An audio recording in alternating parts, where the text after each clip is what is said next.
ಉಪಕಾರ ಸ್ಮರಿಸಬೇಕು. ಯಾರಿಂದ ಬಂತೋ ಅವರನ್ನು ನೆನೆಸಬೇಕು. ಸುಮ್ಮನೆ ಒಂದಿಟ್ಟು ವರದಕ್ಷಿಣೆ ಕೊಟ್ಟವಾಗ ಎಷ್ಟೋ ನೆನೆಸ್ತಾರೆ. ಕರೆದು ಒಂದಿಷ್ಟು ಸುಮ್ಮನೆ ಒಂದು ಚೀಟಿ ಕೊಟ್ಟವಾಗ, ತಿನ್ನೋ ಚೀಟಿ ಕೊಟ್ಟವಾಗ ಎಷ್ಟು ನೆನಪು ಮಾಡ್ಕೋತೇವೆ. ಅವ್ರದ್ದೊಂದು ಫೋಟೋನೇ ಹಾಕಿರ್ತೇವೆ ಮನ್ಯಾಗ. ನಮ್ಮನ್ನು ಮೊದಲನೇ ಕ್ಷಣದಿಂದ ಕೊನೆಯ ಕ್ಷಣದವರೆಗೆ ರಕ್ಷಣೆ ಮಾಡ್ತಾ ಇರುವಂಥ ಭೂಮಂಡಲವನ್ನು, ವಿಶ್ವವನ್ನು ನೆನಪ ಮಾಡ್ಕೋಬಾರ್ದೇನು? ಭಾರತೀಯ ಜೀವನ ಪದ್ಧತಿ ತಾವು ನೋಡಬೇಕು. ಹಿಂದಿನ ಕಾಲದಲ್ಲಿ ಸಾವಿರಾರು ವರ್ಷಗಳ ಹಿಂದೆ ಇನ್ನೂ ಜಗತ್ತಿನಲ್ಲಿ ಬೆಳಕ ಬಿದ್ದಿರಲಿಲ್ಲ. ಅಂಥ ಕಾಲದಾಗ ಭಾರತ ದೇಶದ ಅನುಭಾವಿಗಳು, ಮಹಾಜನ ನಸಿಕಿನಲ್ಲಿ ಎದ್ದು ಪ್ರಾರ್ಥನೆ ಮಾಡ್ತಿದ್ರು.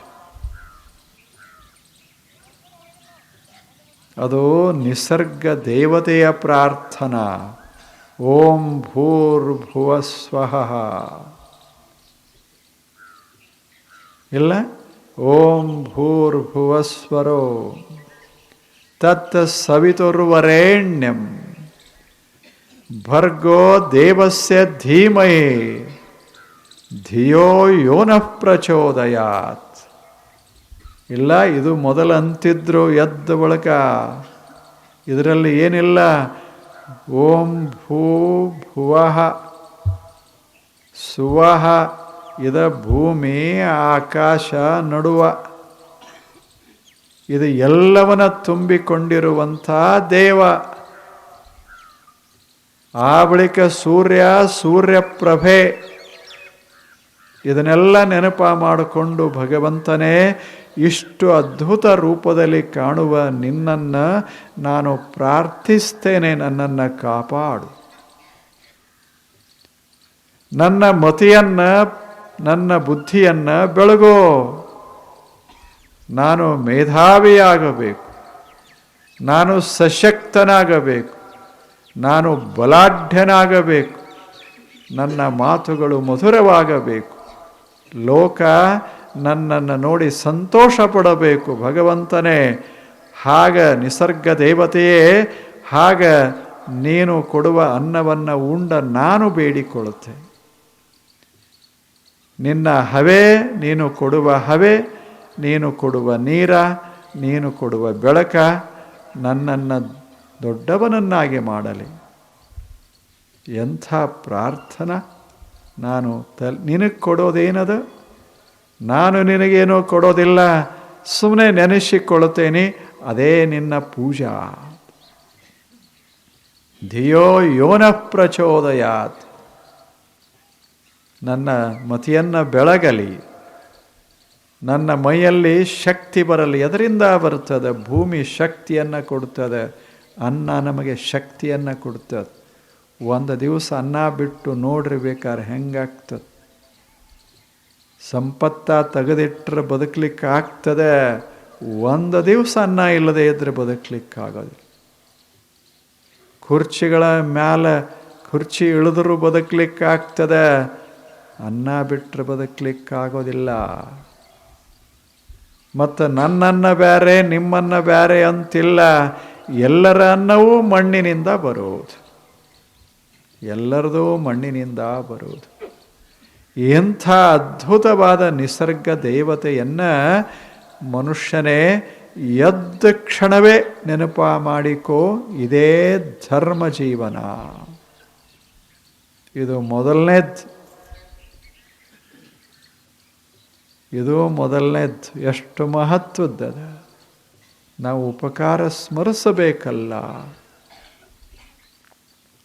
ನೀವು ಮಾಡೋದಿಲ್ಲ, ಹಳ್ಳಿಯ ಜನ ಮಾಡ್ತಾರೆ. ಎಷ್ಟು ಚಲೋ ಮಾಡ್ತಾರೆ. ರಾತ್ರಿ ಹಿಂಗೆ ದೀಪ ಹಚ್ಚಿದ್ರು ಅಂದ್ರೆ ನಮಸ್ಕಾರ ಮಾಡ್ತಾರೆ. ಅದು ಸಾಮಾನ್ಯ ದೀಪ ಅಂತ ನಾವು ಭಾವಿಸ್ತೇವೆ, ಆದರೆ ಭಾರತೀಯರು ಹಂಗೆ ಭಾವಿಸೋದಿಲ್ಲ. ಅದು ನಮಗೆ ಬೆಳಕ ಕೊಡ್ತದೆ, ಅದು ನಮಗೆ ಕಾವು ಕೊಡ್ತದೆ, ಅದು ನಮ್ಮ ಕಣ್ಣಿಗೆ ಜಗತ್ತನ್ನು ತೋರಿಸ್ತದೆ. ಇಂಥ ಬೆಳಕ ದೇವರು. ದೇವ ಅಂದರೆ ಬೆಳಕು. ಇಂಥ ದೇವರು, ಇದು ದೇವರು. ಎಷ್ಟು ಚೆನ್ನಾಗಿಲ್ಲ ಇಂಥ ದೇವರು. ಇಲ್ಲಿ ಪೂಜೆ ಏನು? ಪೂಜೆ ಏನಿಲ್ಲ, ನೆನಪ ಮಾಡಿಕೊಳ್ಳೋದೇ ಪೂಜೆ. ಸುಮ್ಮನೆ ನೆನಪು. ನೀರ ತಗೊಳ್ತೇವೆ, ನೀರಿಗೆ ಹಾಕ್ತೇವೆ, ಅದು ಪೂಜೆ.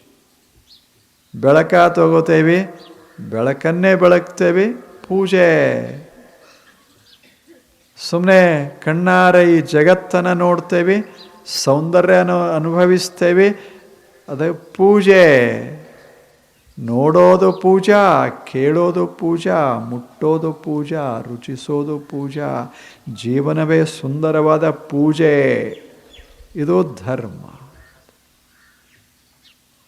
ಇದು ಉಪಕಾರ ಸ್ಮರಣೆ. ಇದು ಮೊದಲನೇ ಉಪಕಾರ. ಆ ಬಳಿಕ ಎರಡನೇದ್ದು, ನಾವು ಇಷ್ಟೆಲ್ಲ ತಿಳ್ಕೋಬೇಕಾದ್ರೆ ಇದೆಲ್ಲ ನಾವು ಬೆಳಿತೇವಲ್ಲ. ಸಣ್ಣವರಿದ್ದಾಗ ನಮ್ಮಲ್ಲೇನಿರ್ತದೆ? ಏನು ಭಾಷಾ ಬರ್ತದೋ, ಅಥವಾ ಏನರೇ ತಿಳುವಳಿಕೆ ಇರ್ತದೋ, ಯಾವುದರೇ ಸಂಗತಿಗಳು ಗೊತ್ತಿರ್ತಾವೋ? ಏನೂ ಗೊತ್ತಿರೋದಿಲ್ಲ. ಇಂಥ ಒಂದು ಹುಡುಗಿ ಜಗತ್ತಿನಾಗ ಬಂದ ಬಳಿಕ ಅದಕ್ಕೆ ಎಲ್ಲರೂ ಕಲಿಸಕ್ಕೆ ಶುರು ಮಾಡ್ತಾರ. ಮೊದಲನೇದ್ದು ತಾಯಿ ಕಲಿಸ್ತಾಳ, ಆ ಬಳಿಕ ಒಂದಿಷ್ಟು ತಂದೆ ಕಲಿಸ್ತಾನೆ, ಅಲ್ಲಿಂದ ಗುರುಗಳ ಬರಕ್ಕೆ ಶುರು ಮಾಡ್ತಾರ, ಕಲಿಸ್ತಾರ. ಈ 3 ಜನ, ತಾಯಿ, ತಂದೆ, ಆ ಬಳಿಕ ಗುರು. ಆದ್ದರಿಂದ ಗುರುವಿಗೆ ಅಷ್ಟು ಮಹತ್ವ ಶುರುವಾಯಿತು. ಅವರು ಜ್ಞಾನ ಕೊಟ್ಟವರು. ಅವರು ಕೊಡದೇ ಇದ್ದರೆ, ಭಾಷಾನೇ ಕಲಿಸದೇ ಇದ್ದರೆ, ಜ್ಞಾನವನ್ನು ಗುರುಗಳು ಕೊಡದೇ ಇದ್ದರೆ ಬದುಕಿನಲ್ಲಿ ನಾವು ಹೆಂಗೆ ಅರಳುತ್ತಿದ್ವಿ? ಎಲ್ಲ ನಾವು ತಿಳ್ಕೊಂಡೇವಿ ನಮ್ಮ ಜ್ಞಾನ ಭಾರಿ ಅಂತ. ಅದು ನಮ್ಮದಲ್ಲ, ಹೊರಗಿಂದ ಬಂದದ್ದು. ಎಲ್ಲ ಹೀಗೆ ಜಗತ್ತಿನಿಂದ ಬರ್ತದೆ. ಜಗತ್ತ ಅದೇ ಗುರು. Nature is the real teacher. Whatever events happen here, they try to teach a lesson. ನಿಸರ್ಗ ಇದು ನಿಜವಾದ ಗುರು.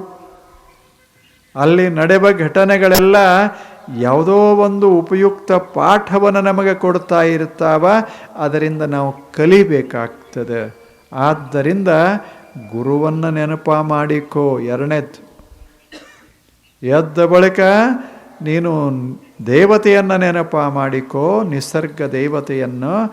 ಎರಡನೇದ್ದು, ಜ್ಞಾನ ಕೊಡುವಂಥವರನ್ನು, ಜ್ಞಾನ ನಿನಗೆ ಕೊಟ್ಟವರನ್ನು ನೆನಪ ಮಾಡಿಕೋ. ಗುರು ಬ್ರಹ್ಮ, ಗುರುರ್ ವಿಷ್ಣು, ಗುರುರ್ ದೇವ. ಇಲ್ಲೇನು ಎಷ್ಟು ಚಂದ ಹೇಳಿದರು. ಗುರು ಸಾಕ್ಷಾತ್ ಪರಬ್ರಹ್ಮ. ಯಾಕೆ? ಎಲ್ಲ ಕೊಡ್ತಾನ. ಜ್ಞಾನದ ಬೆಳಕನ್ನು ಕೊಡ್ತಾನ ಗುರು. ಸೂರ್ಯ ಭೌತ ಬೆಳಕನ್ನು ಕೊಟ್ಟರೆ, ಗುರು ಜ್ಞಾನದ ಬೆಳಕನ್ನು ಕೊಡ್ತಾನ. ನಮ್ಮ ಮನಸ್ಸಿನಲ್ಲಿ ದೀಪ ಹಚ್ತಾನ. ಆದ್ದರಿಂದ ನಮಗೆ ಯಾವುದು ಸರಿ ಯಾವುದು ತಪ್ಪ ಇದು ಗೊತ್ತಾಗ್ತದೆ. ವಿವೇಕದ ದೀಪ ಶುರುವಾಗ್ತದೆ ಒಳಗ. ಆವಾಗ ಯಾವುದು ಹಿತ ಅಹಿತ, ಯಾವುದು ಸತ್ಯ ಅಸತ್ಯ, ಯಾವುದು ನಮಗೆ ಪೋಷಕ ಅಲ್ಲ, ಇದರ ಜ್ಞಾನ ಉಂಟಾಗ್ತದೆ. ಅದೇ ನಮ್ಮ ಬದುಕನ್ನು ಕಾಪಾಡ್ತದೆ. ಆದ್ದರಿಂದ ಗುರುವನ್ನು ಸ್ಮರಿಸಬೇಕು. ಎರಡನೇದ್ದು. ಮೊದಲನೇದ್ದು ನಿಸರ್ಗ ದೇವತಾ, ಎರಡನೇದ್ದು ಆಚಾರ್ಯ ಗುರು. ಜ್ಞಾನ ಕೊಡುವವ ಯಾರೇ ಇರಲಿ, ಇವರೇ ಅಂತಲ್ಲ, ಯಾರಿಂದ ಜ್ಞಾನ ಪಡಿತೇವೆ ಅವರನ್ನು ಸ್ಮರಿಸಬೇಕು ಅಂತ. ಎದ್ದ ಬಳಕೆದು ದಿವಸ ತುಂಬ ಅಲ್ಲ, ಎದ್ದಾಗ ಮಾಡೋ ಕೆಲಸ. ಎದ್ದ ಕೂಡಲೇ ಹಾಸಿಗೆಯೊಳಗೆ ನೀವೇನು ಮುಖ ತಕ್ಕೋಬೇಡಿ, ಏನು ಮಾಡಬೇಡಿ, ಸುಮ್ಮನೆ ಕೂತುಕೊಂಡು ದೇವರನ್ನು ನೆನೆಸೋದು. ಮೊದಲ ಮನಸ್ಸು ಸ್ವಚ್ಛ, ಆ ಬಳಿಕ ಮೈ ಸ್ವಚ್ಛ. ನೆನೆಸೋದು. ಎರಡನೇದ್ದು ದೇವನನ್ನು ಗುರುವನ್ನು ನೆನೆಸೋದು. ಅವರು ಹೇಳಿದ ಒಂದು ಮಾತನ್ನು ನೆನಪ ಮಾಡಿಕೊಳ್ಳೋದೇ ಗುರುಸ್ಮರಣ. ಅದು ಜ್ಞಾನಿಗಳ ಸ್ಮರಣ, ಸಂತ ಮಹಂತರ ಸ್ಮರಣ, ಅಂಥ ಮಹಾ ಅನುಭಾವಿಗಳ ಸ್ಮರಣ ಒಂದು ಕ್ಷಣ ತಲೆಯೊಳಗೆ. ಬುದ್ಧ, ಯಾಜ್ಞವಲ್ಕ್ಯ, ಮಹರ್ಷಿ ಪತಂಜಲ, ಶಂಕರಾಚಾರ್ಯ, ಇಲ್ಲೇನು ಆ ಬಳಿಕ ಮಹಾವೀರ, ಜ್ಞಾನೇಶ್ವರ, ಬಸವಣ್ಣ ಜ್ಞಾನ ಕೊಟ್ಟವರು. ಸುಮ್ಮನೆ ಒಂದು ಕ್ಷಣ ನೆನೆಸು ಮನುಷ್ಯನ. ನೀನೇನು ಕೊಡಬೇಕಾಗಿಲ್ಲ, ಅವ್ರದ್ದು ಒಂದು ಮಾತು, ಯಾರ್ದರೆ ಒಬ್ಬರದು ಒಂದು ಮಾತು ಸಾಕು. ಅದು ಜ್ಞಾನದ ಬೆಳಕ ದಿನಾಲೂ ಮನಸ್ಸಿನಲ್ಲಿರಬೇಕು. ಒಂದಿಷ್ಟು ಅದು ಜ್ಞಾನದ ಬೆಳಕು. ಅದು ಆರ್ತು ಅಂದರೆ ಮನುಷ್ಯ ದಾರಿ ಬಿಡ್ತಾನ. ಬಲ್ಲವರ ಮಾತು ನೆನಪಿತ್ತು ಅಂದರೆ ಮನುಷ್ಯ ದಾರಿಯೊಳಗಿರ್ತಾನ. ಬಲ್ಲವರು ಹೇಳಿದ ಮಾತೇ ಮರೆತು ಹೋಯಿತು ಅಂದರೆ ದಾರಿ ಬಿಡ್ತಾನಷ್ಟೆ. ಬಿಟ್ಟ ಬಳಿಕ ಜೀವನ ಅಸ್ತವ್ಯಸ್ತವಾಗ್ತದೆ. ಅದಕ್ಕಾಗಿ ನೆನೆಸಿಕೋ, ಬಲ್ಲವರ ಮಾತುಗಳನ್ನು ನೆನೆಸಿಕೋ. ಇದು ಎರಡನೇದ್ದು. ಏನರೇ ಒಂದು ಚಲೋ ಮಾತು ನೀವು ಯಾರೇ ಹೇಳಿರ್ಬೋದು, ಅದು ಒಂದು ಸುಂದರ ಮಾತು ನೆನಪ ಮಾಡಿಕೋ. ಉದಾಹರಣೆಗಾಗಿ ಬಸವಣ್ಣ ಹೇಳ್ತಾರೆ, ಎಷ್ಟು ಚಲೋ ಹೇಳ್ತಾರೆ ಅನ್ನೋದಿಲ್ಲ. ಮರೆಯದೆ ಪೂಜಿಸು ನಮ್ಮ ಕೂಡಲ ಸಂಗಮ ದೇವನ, ಇದನ್ನೆಚ್ಚಿ ಕೆಡಬೇಡ ಸಿರಿ ಎಂಬುದ. ಇದೇನು ಉಳಿದದಲ್ಲ ವೈಭವ, ಇದನ್ನು ಬಹಳ ನೆಚ್ಚಿಕೋಬೇಡ, ಇದನ್ನು ನೆನಪಿಟ್ಕೊಳ್ಳೋದು. ಇದ ಪೂಜಾ, ಗುರುಸ್ಮರಣ, ದೇವರಂಥ ಮಹಾನುಭಾವಿಗಳ ಸ್ಮರಣ. ಸುಮ್ಮನೆ ನೆನಪಿಟ್ಕೊಳ್ಳಿ. ಇದು ಯಾವುದು ಅದಲ್ಲ, ಇದೇನು ಬಹಳ ದಿವಸ ಇರೋದಲ್ಲ ಅನ್ನೋದು. ಇದು ಬಹಳ ದಿವಸ ಇರೋದಲ್ಲ. ಯಾವುದೇ ಇರಲಿ, ಏನು ಸಿಕ್ತೋ ಅದು ಬಹಳ ದಿವಸ ನಮ್ಮ ಹತ್ತಿರ ಇರೋದಲ್ಲ. ಒಂದು ಮಗು ಎಷ್ಟು ಚಲೋ ಇರ್ತದೆ, ನೀವು 20 ವರ್ಷ ರಕ್ಷಣೆ ಮಾಡ್ತೀರಿ, ಆದರೂ ತಲೆ ಹಾಕ್ಕೊಂಡಿರಬೇಕು, ಇದು ಬಹಳ ದಿವಸ ನಮ್ಮ ಹತ್ತಿರ ಇರೋದಲ್ಲ.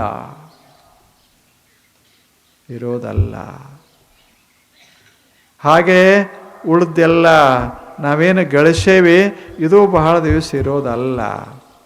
ನಮಗೇನು ವೈಭವ ಅದೆಲ್ಲ ಜನ ಮರ್ಯಾದೆ ಕೊಡ್ತಾರೆ, ಇದು ಬಹಳ ದಿವಸ ಇರೋದಲ್ಲ. ಸುಮ್ಮನೆ ಮನಸ್ಸಿನಾಗ ಮ್ಯಾಲ ಅನ್ನಬಾರದು. ಏನೇ ಇದ್ರೂ ಅದು ಬಹಳ ದಿವಸ ಇರೋದಲ್ಲ. ಇಷ್ಟು ನೆನಪ ಮಾಡಿಕೋ, ಮರೆಯದೆ ಸ್ಮರಿಸು ಕೂಡಲ ಸಂಗಮ ದೇವನ, ಇದನ್ನೆಚ್ಚಿ ಕೆಡಬೇಡ. ಇದು ಅಂತ ತಿಳ್ಕೊಂಡು ನೀನು ಕೆಡಕ್ಕೆ ಹೋಗಬೇಡ. ಎಷ್ಟು ಚಲೋ ಮಾತಲ್ಲೇ, ಸಣ್ಣ ಮಾತೆ, ಆದರೆ ಇದು ಒಂದು ನೆನಪಿತ್ತು ಅಂದರೆ ಆರಾಮಿರ್ತೇವೆ.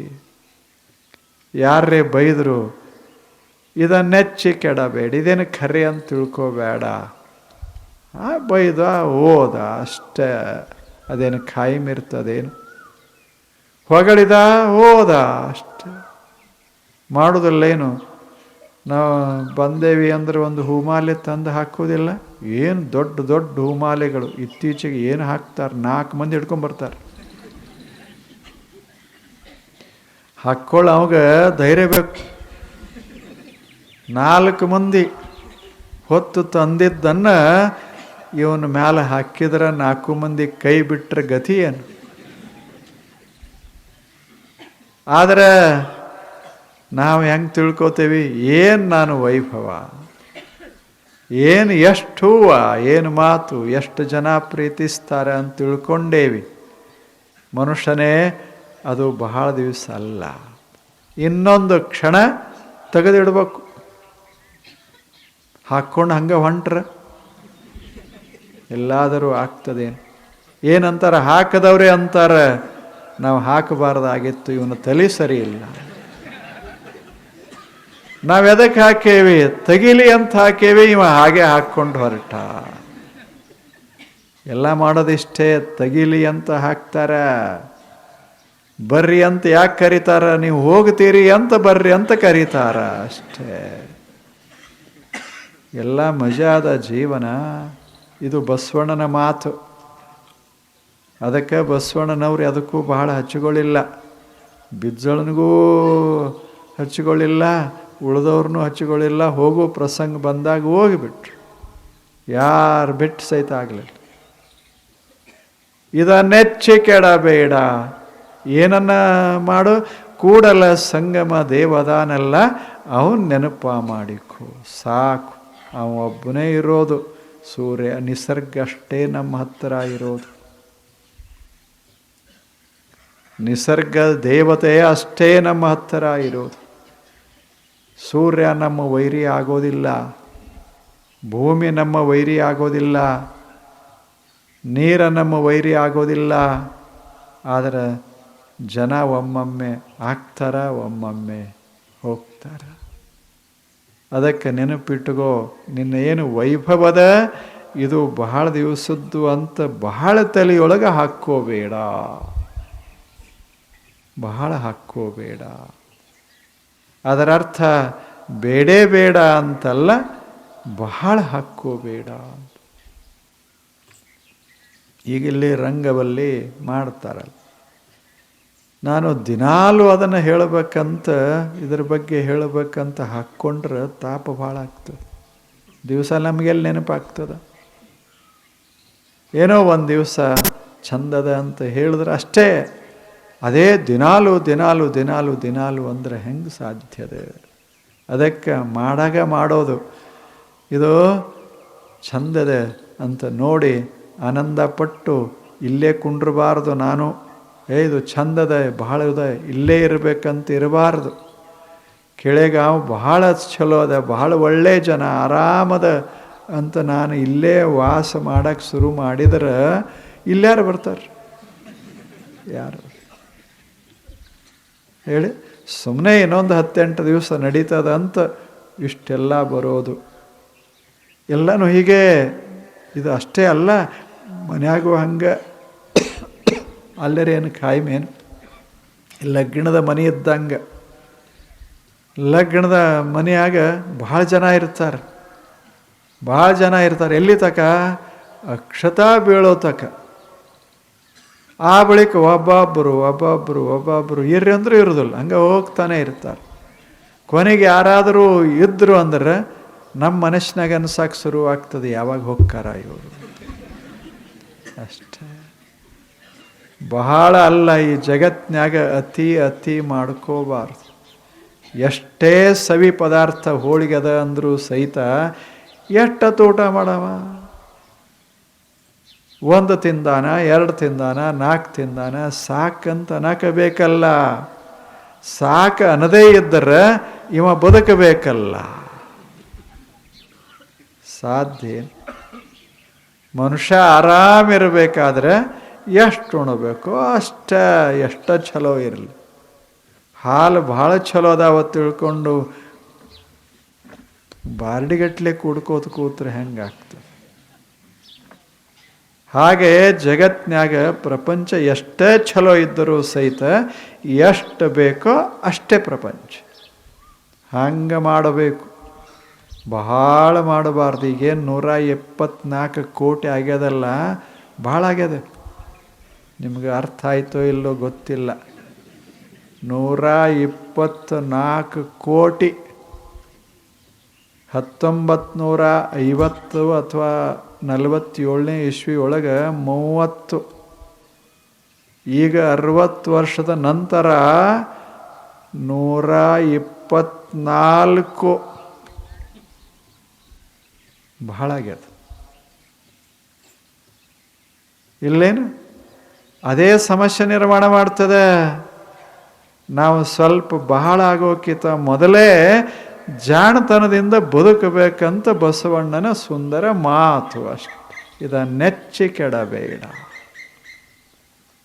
ಇದರಿಂದ ಬಹಳ ಚಲೋ ಆಗ್ತದಂತ ಭಾವಿಸಲಿಕ್ಕೆ ಹೋಗಬೇಡ. ಇಂಥ ಮಾತುಗಳದಾವಲ್ಲ ಬಲ್ಲವರ ಮಾತುಗಳು, ಈ ಮಾತುಗಳನ್ನು ಎದೆಯೊಳಗಿಟ್ಟುಕೊಂಡು ಜೋಪಾಸನೆ ಮಾಡಿ ನಸಿಕಿನಲ್ಲಿ ಒಂದು ಸಲ ಅನ್ನೋದು ಅಷ್ಟೇ. ಸಂಸಾರವೆಂಬುದೊಂದು ಗಾಳಿಯ ಸೊಡರ, ಸಿರಿ ಎಂಬುದೊಂದು ಸಂತೆಯ ಮಂದಿ, ಇದನ್ನೆಚ್ಚಿ ಕೆಡಬೇಡ ಸಿರಿ ಎಂಬುದ, ಮರೆಯದೆ ಪೂಜಿಸು ನಮ್ಮ ಕೂಡಲ ಸಂಗಮ ದೇವನ. ಇಷ್ಟು 4 ಮಾತು ಅನ್ನೋದು ಇದ ಪೂಜಾ, ಇದ ಧರ್ಮ. ಇದನ್ನು ನೆನಪ ಮಾಡಿಕೊಳ್ಳೋದೇ ಧರ್ಮ.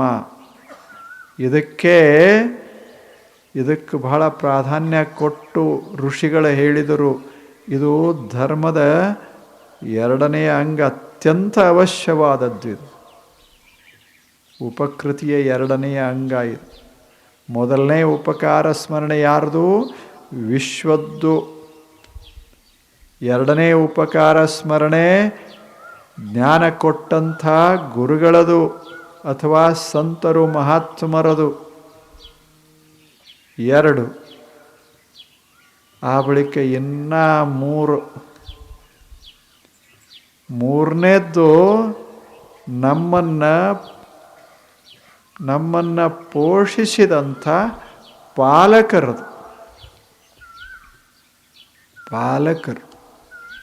ನಾವು ಸಣ್ಣವರಿಂದ ಹಿಡಿದು ದೊಡ್ಡವರಾಗುವವರೆಗೆ ಯಾರು ನಮಗೆ ಪೋಷಣೆ ಕೊಟ್ಟಾರ ಅವರನ್ನು ನೆನಪ ಮಾಡಿಕೋ. ನಸಿಕಿನಲ್ಲಿ ಎದ್ದು ಅಂದರೆ ತಾಯಿ, ತಂದೆ, ಬಂಧು ಬಾಂಧವರು ಇವರೆಲ್ಲ ನಮ್ಮ ಬೆಳವಣಿಗೆಯ ಕಾರಣವಾಗಿರ್ತಾರ. ಅವರು ಬೆಳೆಸದೇ ಇದ್ದರೆ ಬೆಳೆಯೋದೇ ಸಾಧ್ಯ ಇರೋದಿಲ್ಲ. ಎಲ್ಲರೂ ಅಷ್ಟು ಜೋಪಾಸನ ಮಾಡಿರ್ತಾರಲ್ಲ. ಯಾರು ಮನುಷ್ಯನೇ ನಿನ್ನನ್ನು ಜೋಪಾಸನೆ ಮಾಡಿದ್ದಾರೆ ಅಂಥವರನ್ನು ಒಂದು ಕ್ಷಣ ಕೂತು ಹಾಸಿಗೆಯೊಳಗೆ ನೆನಪ ಮಾಡಿಕೊ.